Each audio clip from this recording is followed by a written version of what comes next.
আজকে ইনি আর মিনি অনেক খুশি, কারণ তারা আজকে দিদিমার কাছে গল্প শুনতে যাচ্ছে। দিদিমা আজকে তাদেরকে স্কুল সম্পর্কে একটি গল্প শোনাবে।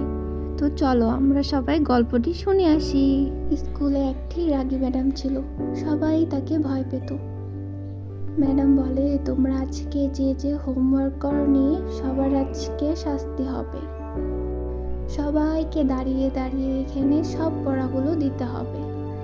এই কারণে ক্লাসের বাচ্চাদের অনেক মন খারাপ থাকে। হঠাৎ করেই তাদের ক্লাসরুমে এক নতুন ম্যাডাম আসে। ম্যাডামটা না অনেক হাসি খুশি, অনেক মজার মজার গল্প বলে। বাচ্চারা, তোমরা জানো ভালো ছাত্র হতে সবচেয়ে বেশি কি প্রয়োজন? ছাত্ররা অনেকে অনেক কথা বলে। একজন বলে মেধা, আরেকজন বলে পরীক্ষার খাতায় ভালো নম্বর পেতে হয়। ম্যাডাম একটু হেসে বলে, সবচেয়ে বেশি প্রয়োজন ক্লাসে মনোযোগী হওয়া এবং মজার মজার গল্প শোনা। তো ম্যাডাম একটি গল্প বলা শুরু করলো। এক ছাত্র পরীক্ষা দেওয়ার আগে ম্যাডামকে বলে, ম্যাডাম ভয় কাটানোর একটা ওষুধ দেন, তারপরেই আমি পরীক্ষা দেব।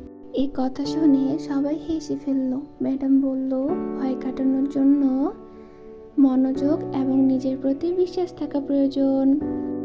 এই বলে ম্যাডাম আজকের মতো ক্লাস শেষ করলো। আর আমাদের আজকের এপিসোড এই পর্যন্তই। দেখা হবে নতুন কোনো এপিসোডে। ততক্ষণ পর্যন্ত ভালো থেকো, সুস্থ থেকো। নতুন এপিসোড দেখতে আমাদের চ্যানেলটিকে সাবস্ক্রাইব করে দাও। Thank you.